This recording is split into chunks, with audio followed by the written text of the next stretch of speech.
Hello everyone, welcome to our channel Education Hotspot. So this is the next class with regard to GS, GK and current affair for your upcoming entrance examination like CUET और IP entrance और आप किसी भी और अगर university का भी private और बीटी और स्टेट गवर्नमेंट यूनिवर्सिटी अगर आप टारगेट करो वैसे तो बहुत सी सेंट्रल यूनिवर्सिटी अब CUET के अंदर ही कवर हो गई हैं. So there is one common test that is CUET for all, but still you are targeting any other university then this videos, this series, this playlist will be very important for you. Last class में मैंने आप लोगों को cover कराया था 10 रुपी, 20 रुपी, 50 रुपी इन सब notes पे कौन से हिस्टोरिकल मॉन्यूमेंट है.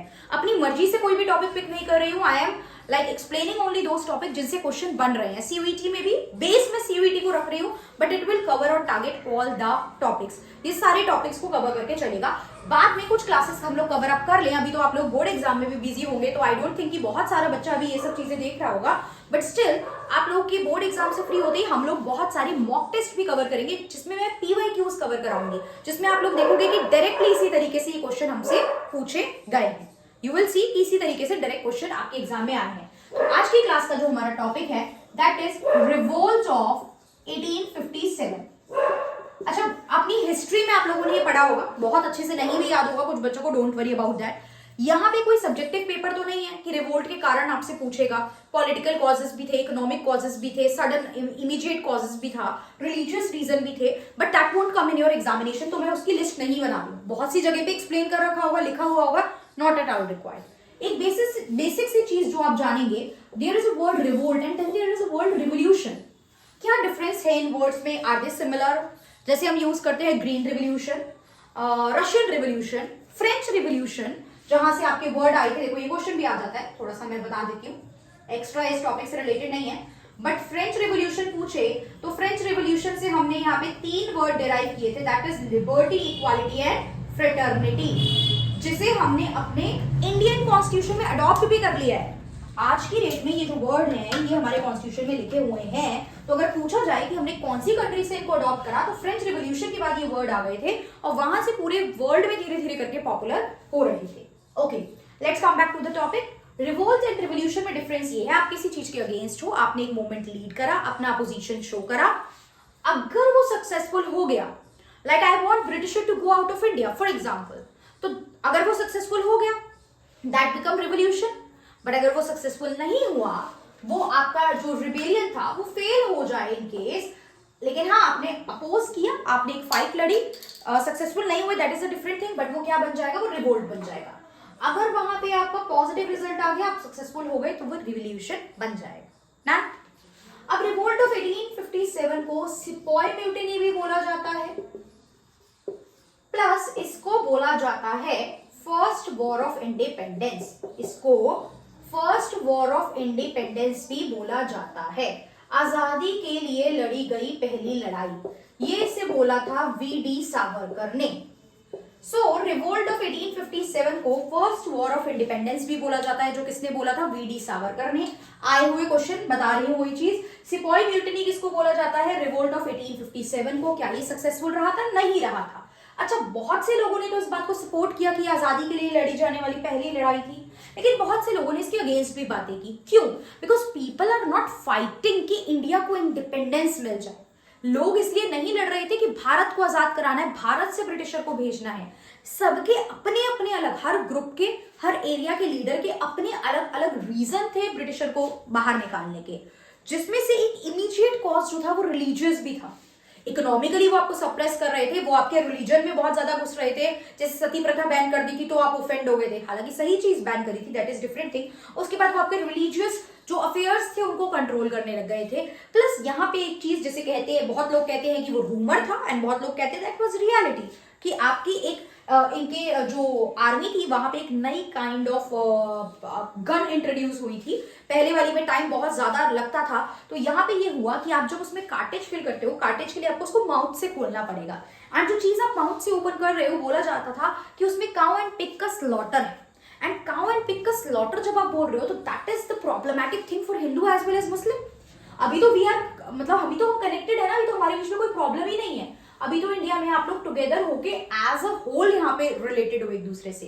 तो बात ये हुई थी कि काउ एंड पिग का स्लॉटर है तो हिंदू काउ को वर्शिप करते हैं and pig is like Muslims के लिए दैट इज द थिंग जो बैन वहां पे वो लोग नहीं उसको कंज्यूम करते हैं, तो प्रॉब्लम हो गई थी। तो इमीडिएटली ये रीजन था जिस वजह से यहाँ पे अपोज हुआ और बैरकपुर में हमें चीजें देखने को मिली, मंगल पांडे वाली जो स्टोरी थी, राइट बैरकपुर में हमें देखने को मिला जो मंगल पांडे वाली स्टोरी थी, मंगल पांडे ने शूट कर दिया था। इसी रीजन से वो लोग बोल रहे थे सारे सिपाही मिलते हैं तभी इसको सिपाही मिट्टी बोला जाता है और हमें इसके अगेंस्ट बात करनी है, बट ब्रिटिशर नहीं सुन रहे थे, उन्हें ट्रेनिंग दे रहे थे, उनको इस बात को मेक श्योर करा रहे थे, मुंह से मत खोलो, हाथ से खोलो, बहुत सारी चीजें पे बात चल रही थी।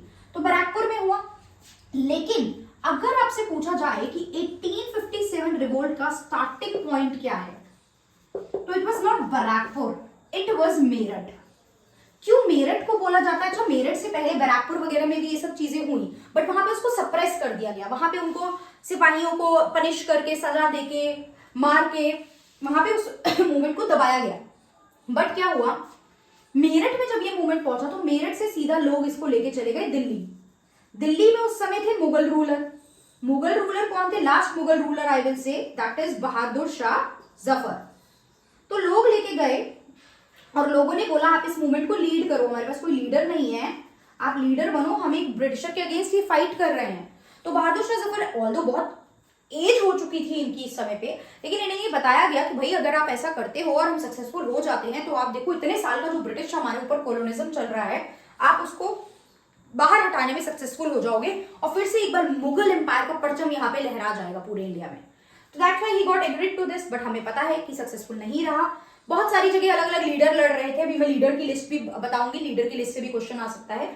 लीडर्स भी बहुत सारी जगह पे फाइट कर रहे थे, बट हर जगह धीरे धीरे करके ब्रिटिशर का भी बहुत नुकसान हुआ था, बट हर जगह इस मूवमेंट को क्या कर दिया गया, सप्रेस कर दिया गया और एट लास्ट ब्रिटिशर की जीत हुई। लेकिन हाँ नुकसान हुआ था, वो डर भी गए थे इस इवेंट के बाद बहुत ज्यादा, लेकिन अल्टीमेटली जीत हुई थी। बहादुर शाह जफर को उन्होंने और उनकी वाइफ को रंगून के जेल में भेज दिया था, उनके दोनों बेटे और एक पोते को पकड़ के सजा सुना दी गई थी, मतलब उन्हें मार दिया गया था। तो यहाँ पे ये चीज देखने को हमें मिली।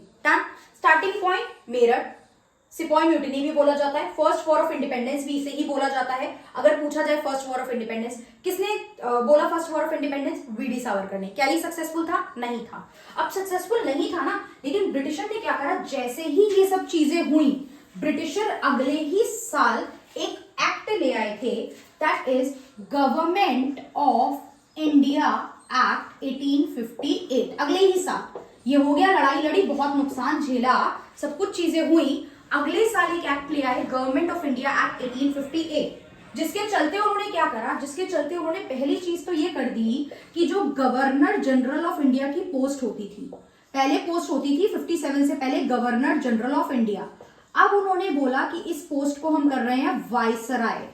क्या बोला जाएगा? वाइसराय। पावर भी चेंज होती है, ऐसा नहीं सिर्फ नाम बदल रहे हो, वाइसराय बोला जाएगा। कब से? 1858 से।